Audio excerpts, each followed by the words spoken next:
All right, so we are in Statistical Rethinking, second edition. We are in, chapter 8, and we are on the easy questions. So we'll do all three easy questions. I'm going to pause this and make sure that I've actually put 8E1, 8E2, 8E3 here. Okay, so chapter 8 is talking partly about interaction terms. And an interaction term is where the effect of one predictor variable or explanatory variable on the outcome is dependent on the effect of another explanatory variable. Okay, here's question 8E1.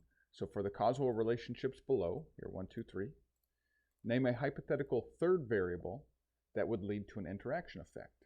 Okay, so the first one is bread dough rises because of yeast. So we might have a regression where rising is a function of yeast, or the presence of yeast, I suppose. Okay. So I don't know how bread rises, so I had to Google this. And so I guess that yeast, they're little eukaryotic cells. And so they eat sugar, and then they release gases like carbon dioxide. And that carbon dioxide gets trapped in the matrix of the dough, and that causes the rising. Okay, so the yeast needs sugar, and I imagine that with more sugar, at least up to a point, you will probably have more rising with the same amount of yeast, right? So the effect of yeast on the rising is going to be partially affected by the presence of sugar. And so we might have a regression that looks something like this, right? So where the rising depends on some model where there is a term in there that is the interaction of yeast and sugar. And that would be maybe denoted like that. Okay, education leads to higher income. Okay, so that might be true, but it probably depends on what you studied, right? So for example, an investment banker may have just as much education, or maybe less, or whatever, but let's just say that the investment banker has just as much as education as a nurse. Well, probably the investment banker is going to make more money than the nurse just because of the thing that the investment banker studied, right? And so we might have an interaction term that looks something like this, where education and specialization interact in such a way to affect income. Okay. And finally, gasoline makes a car go. And so that's probably true, but only insofar as the rest of the car is working. Right? So again, we have an interaction term with gas that is dependent on the functioning of the rest of the car, right? So if you have a car that has no wheels, it don't matter how much gasoline you're pouring into the engine, it's not going to go. Okay. So now we have questions 8E2 and 8E3, okay, and they kind of play off of one another. So in 8E2, different scenarios are being described, and we have to identify when an interaction is being described.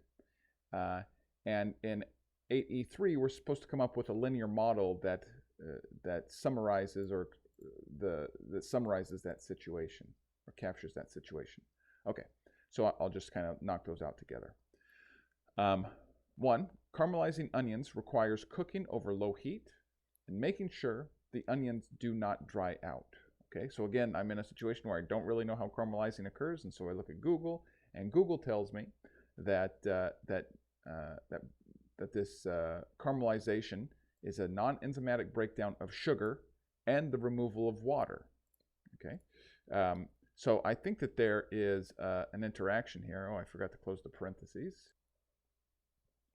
So I think that there's an interaction here because if it depends on, say, the removal of water. So first of all, that seems to contradict what the question is implying, but that's fine. It doesn't really matter here.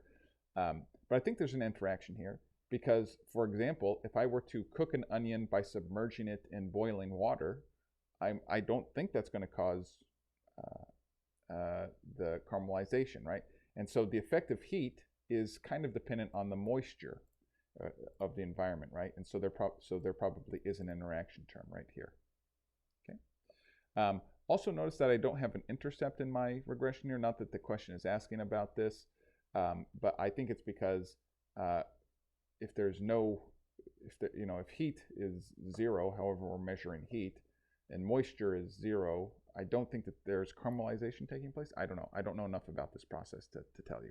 Okay. Number 2, a car will go faster when it has more cylinders or when it has a better fuel injector. All right.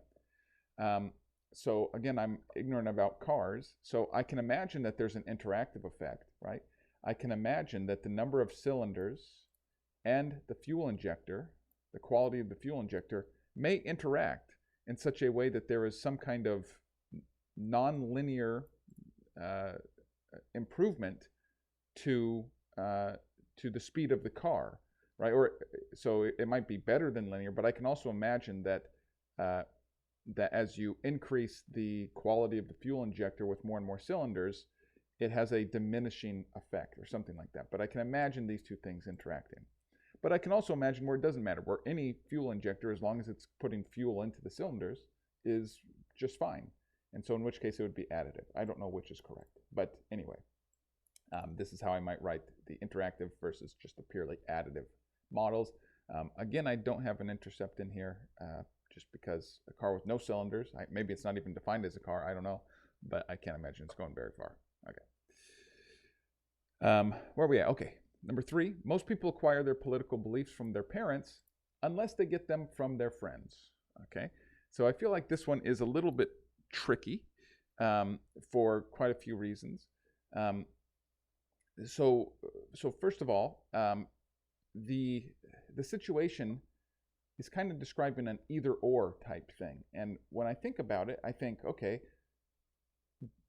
what is my definition of an interaction? It's where the effect of one thing depends on the effect of the other thing.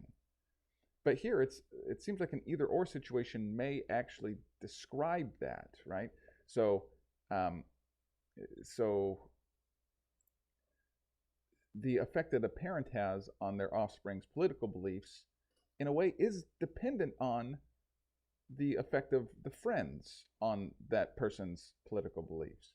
And so it's a little bit tricky. However, in trying to write this, I think that there is a better way to write this in which there is no interaction. And so that's kind of what I've settled on here, where political beliefs is a function of maybe A, so there's maybe some average political belief, but is dependent on who is influencing the person. And so here I is the influencer, and it's also just an indicator of which group is influencing the political beliefs, parents or friends. And so again, I think there's maybe some room for argument here.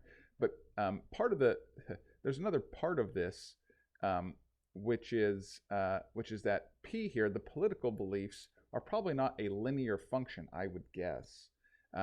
In which case we would have to transform this equation to make it nonlinear. These are things that we will learn later, and so maybe I'm just priming this.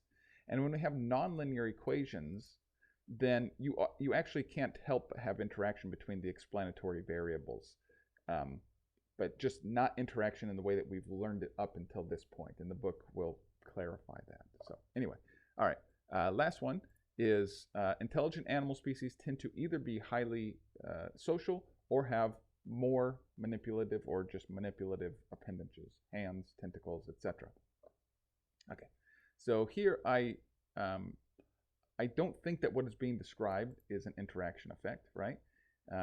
So an animal can be social or it can have hands or appendages, but I don't know that being social is that the effect of sociality on intelligence is dependent on appendages, okay?